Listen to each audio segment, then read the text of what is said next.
आज है 27 दिसंबर 2025 दिन शनिवार।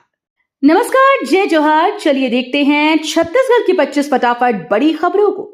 लेकिन इससे पहले आप वीडियो को कहां से देख रहे हैं, कमेंट बॉक्स में बताना बिल्कुल ना भूलें।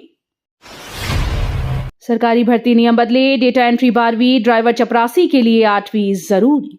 सरकारी विभागों ने भर्ती नियमों में महत्वपूर्ण बदलाव किया है। अब डेटा एंट्री ऑपरेटर और संबंधित पदों के लिए न्यूनतम योग्यता 12वीं पास रखना अनिवार्य होगा। वहीं ड्राइवर और चपरासी जैसे पदों के लिए उम्मीदवार 8वीं पास होना आवश्यक है।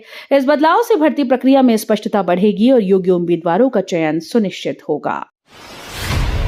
छत्तीसगढ़ की योगिता मंडावी को राष्ट्रपति ने राष्ट्रीय बाल पुरस्कार से किया सम्मानित। कोंडागांव के रहने वाली योगिता मंडावी, जो माओवाद प्रभावित क्षेत्र की रहने वाली हैं, उनके असाधारण योगदान के लिए राष्ट्रीय बाल पुरस्कार से सम्मानित किया गया। राष्ट्रपति द्वारा आयोजित समारोह में उन्हें यह पुरस्कार प्रदान किया गया। योगिता ने शिक्षा और सामाजिक गतिविधियों में महत्वपूर्ण भूमिका निभाई है। छत्तीसगढ़ में पीएम आवास योजना में राहत की संभावना, सरकार ने केंद्र को प्रस्ताव भेजा। छत्तीसगढ़ के लोगों के लिए पीएम आवास योजना में राहत की संभावना है। राज्य सरकार ने इस योजना के तहत घर बनाने वाले लाभार्थियों के लिए विशेष प्रस्ताव केंद्र को भेजा है। यदि केंद्र से मंजूरी मिलती है तो कई परिवारों को आर्थिक सहायता और आवास संबंधी सुविधाएं समय पर मिल सकेंगी। माओवादियों को 31 जनवरी तक समर्पण का मौका, फरवरी से अभियान होगा और भी सख्त। सरकार ने माओवादियों के लिए समर्पण की अंतिम तारीख 31 जनवरी तय कर दी है। इसके बाद फरवरी से नक्सल प्रभावित क्षेत्रों में अभियान और कड़ा किया जाएगा। अधिकारियों के अनुसार जो माओवादी मुख्यधारा में लौटना चाहते हैं, उनके लिए पुनर्वास और सुरक्षा की पूरी व्यवस्था है। मुख्यमंत्री विष्णुदेव साय ने गाय धर्म और विज्ञान ग्रंथ का विधिवत विमोचन किया। मुख्यमंत्री विष्णुदेव साय ने हाल ही में गाय धर्म और विज्ञान नामक ग्रंथ का विधिवत विमोचन किया। इस अवसर पर उन्होंने गाय के धार्मिक, सांस्कृतिक और वैज्ञानिक महत्व पर प्रकाश डाला। कार्यक्रम में साहित्यकार, विद्वान और जनप्रतिनिधि उपस्थित रहे। मुख्यमंत्री ने कहा कि यह ग्रंथ गाय संरक्षण और कृषि, स्वास्थ्य, पर्यावरण जैसे क्षेत्रों में उसकी उपयोगिता को समझाने में मदद करेगा। एमपी के बाद अब राहुल गांधी का फोकस छत्तीसगढ़, जनवरी में तय है उनका दौरा। कांग्रेस नेता राहुल गांधी ने मध्य प्रदेश के दौरे के बाद अब अपना ध्यान छत्तीसगढ़ पर केंद्रित कर लिया है। पार्टी सूत्रों के अनुसार जनवरी में उनका प्रदेश का दौरा तय है। इस दौरान वो स्थानीय मुद्दों, विकास योजनाओं और पार्टी कार्यकर्ताओं के साथ संवाद करेंगे। नेताओं का कहना है कि ये दौरा आगामी चुनाव की तैयारियों को तेज करने और ग्रामीण और शहरी क्षेत्रों में जनसंवाद बढ़ाने के उद्देश्य से किया जा रहा है। बिलासपुर गांव में जलभराव से ग्रामीण परेशान, प्रशासन ने जांच और समाधान के दिए निर्देश। बिलासपुर के एक गांव में लगातार जलभराव से ग्रामीणों की मुश्किलें बढ़ रही हैं। पानी के जमाव के कारण सड़कें और खेत प्रभावित हो रहे हैं।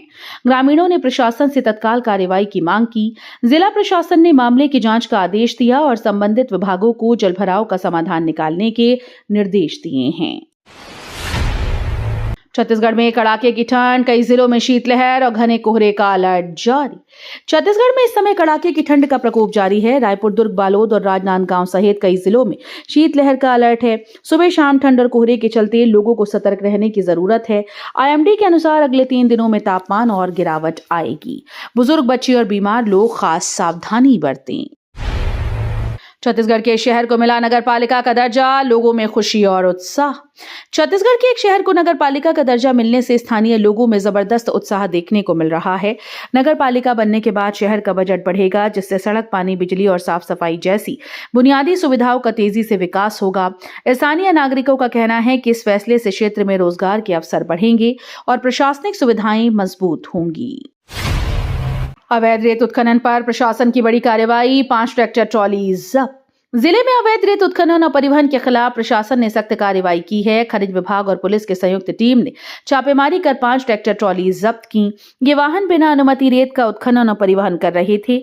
अधिकारियों के अनुसार नियमों का उल्लंघन करने वालों के खिलाफ आगे भी कड़ी कार्रवाई की जाएगी।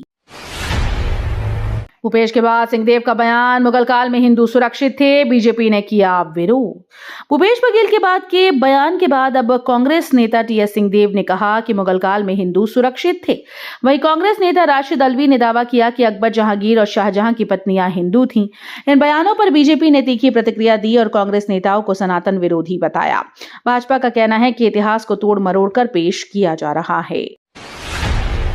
सड़क हादसों में 8 की मौत, शव दफनाने को लेकर इलाके में तनाव और बवाल। राज्य के अलग अलग जिलों में हुए भीषण सड़क हादसों में 8 लोगों की मौत हो गई। हादसों के बाद परिजनों का रो रो कर बुरा हाल है। वहीं एक अन्य घटना में शव दफनाने को लेकर 2 समुदायों के बीच विवाद खड़ा हो गया, जिससे इलाके में तनाव फैल गया। सूचना मिलते ही पुलिस और प्रशासन मौके पर पहुंचे और हालात को नियंत्रित किया। छत्तीसगढ़ में 32 करोड़ से ज्यादा की साइबर ठगी, हजारों लोग हुए शिकार। छत्तीसगढ़ में साइबर अपराधियों ने बड़ा खेल कर दिया है। राज्य में अलग अलग तरीकों से 32 करोड़ रुपए से ज्यादा की साइबर ठगी सामने आई। ठगों ने फर्जी कॉल, लिंक, निवेश और ऑनलाइन फ्रॉड के जरिए हजारों लोगों को निशाना बनाया। पुलिस और साइबर सेल ने कई मामलों में जांच शुरू कर दी और लोगों से सतर्क रहने की अपील की। रायपुर के सरमंगला जोन के 5 वार्ड को 1.55 करोड़ रुपए की विकास सौगात। रायपुर के सरमंगला जोन के 5 वार्ड को विकास कार्यों के लिए कुल 1 करोड़ 55 लाख रुपए आवंटित किए गए। इस राशि का उपयोग सड़क, जलापूर्ति, स्वच्छता, पार्क और अन्य नागरिक सुविधाओं के सुधार में किया जाएगा। अधिकारियों ने बताया कि ये कदम स्थानीय निवासियों की जीवन गुणवत्ता में सुधार और क्षेत्रीय विकास सुनिश्चित करने के लिए उठाया गया है। रायपुर में स्वर्गीय रजनी दत्तात्रेय उपासने डॉक्यूमेंट्री का मुख्यमंत्री ने किया विमोचन। रायपुर में मुख्यमंत्री ने स्वर्गीय रजनी दत्तात्रेय उपासने की प्रेरणादायी जीवन पर आधारित डॉक्यूमेंट्री का विमोचन किया।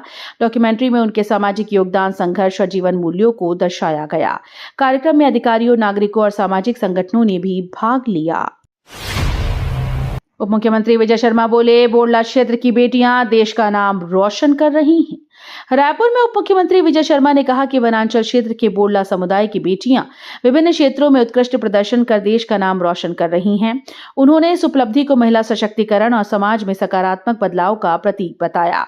उप मुख्यमंत्री ने युवाओं और समुदाय के सदस्यों को प्रेरित किया कि वे भी शिक्षा, खेल और सामाजिक गतिविधियों में सक्रिय होकर देश और क्षेत्र का गौरव बढ़ाएं। राशन वितरण में अनियमितता, 2 दुकानों का संचालन बंद, 1 पर जुर्माना लगाया। छत्तीसगढ़ में राशन वितरण प्रणाली में अनियमितताओं का मामला सामने आया। जांच के बाद प्रशासन ने 2 राशन दुकानों का संचालन समाप्त कर दिया और 1 दुकान पर जुर्माना लगाया। ये कार्रवाई जनता को उचित और पारदर्शी राशन वितरण सुनिश्चित करने के लिए की गई। रायपुर सांसद बोले, खेल महोत्सव देश का सबसे बड़ा जन आंदोलन, पीएम मोदी जुड़े वर्चुअली। रायपुर में आयोजित खेल महोत्सव को सांसद ब्रजमोहन अग्रवाल ने देश का सबसे बड़ा जन आंदोलन बताया। इस अवसर पर प्रधानमंत्री नरेंद्र मोदी वर्चुअली जुड़े और युवा प्रतिभाओं और खेल प्रेमियों को संबोधित किया। सांसद ने कहा कि महोत्सव ने खेलों के माध्यम से युवाओं को प्रेरित करने और सामाजिक समरसता बढ़ाने का काम किया है। छत्तीसगढ़ बंद के दौरान रायपुर में हिंसा, तोड़फोड़ को लेकर 40 से अधिक एफआईआर दर्ज।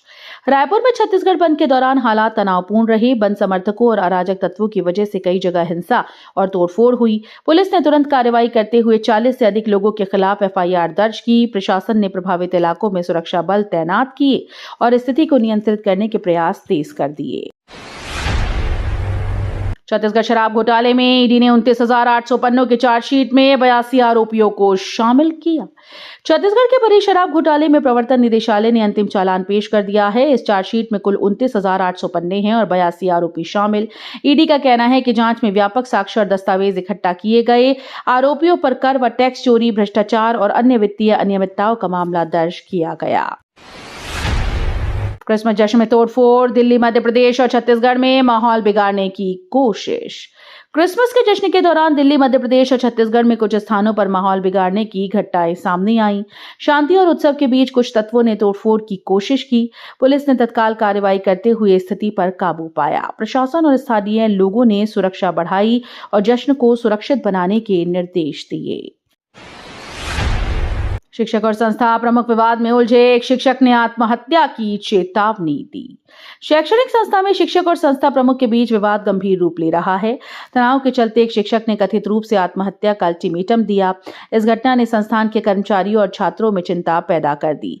प्रशासन और पुलिस मामले की निगरानी कर रहे हैं और स्थिति को नियंत्रण में रखने का प्रयास किया जा रहा है। रायपुर में हाइड्रोपोनिक्स पर 3 दिवसीय कार्यशाला, आधुनिक नर्सरी विकास को मिलेगी दिशा। रायपुर में 3 दिवसीय हाइड्रोपोनिक्स कार्यशाला का आयोजन किया गया, जिसका उद्देश्य आधुनिक नर्सरी और कृषि तकनीक को बढ़ावा देना है। इन कार्यशाला में किसानों, उद्यानिकी विशेषज्ञों और नर्सरी संचालकों को मिट्टी के बिना पौध उत्पादन, स्मार्ट खेती और नवीनतम तकनीकों पर प्रशिक्षण दिया गया। इससे क्षेत्र में कृषि और उद्यानिकी के विकास को नई दिशा मिलेगी। आरक्षक संवर्ग भर्ती में चयनित 6 अभ्यर्थियों को नियुक्ति के आदेश, एसपी ने बधाई दी। छत्तीसगढ़ पुलिस विभाग में आरक्षक संवर्ग भर्ती के 6 सफल अभ्यर्थियों को नियुक्ति आदेश प्रदान किए गए। इस अवसर पर एसपी ने सभी चयनित अभ्यर्थियों को बधाई दी और उनके उज्जवल भविष्य की कामना की। अधिकारियों ने बताया कि ये कदम भर्ती प्रक्रिया में पारदर्शिता और पुलिस बल में नए सदस्यों के योगदान को सुनिश्चित करने की दिशा में महत्वपूर्ण है। रायपुर के प्रधानमंत्री उज्ज्वला योजना ने महिलाओं की रसोई बदली, धुएं से मुक्ति दिलाई। रायपुर के प्रधानमंत्री उज्ज्वला योजना के तहत राज्य की महिलाओं की रसोई में खुशहाली आई। अब ग्रामीण और शहरी क्षेत्रों में महिला लाभार्थियों ने रसोई गैस कनेक्शन पाकर धुएं से निजात पाई। इससे महिलाओं का स्वास्थ्य बेहतर हुआ और घर का सारा काम करना आसान। योजना ने घरेलू ऊर्जा सुरक्षा के साथ साथ महिलाओं की सामाजिक और आर्थिक स्थिति सुधारने में भी महत्वपूर्ण भूमिका निभाई है। तो ये थी आज की बड़ी खबरें। अगर आपको न्यूज पसंद आई हो तो वीडियो को लाइक और शेयर करना बिल्कुल ना भूलें। धन्यवाद।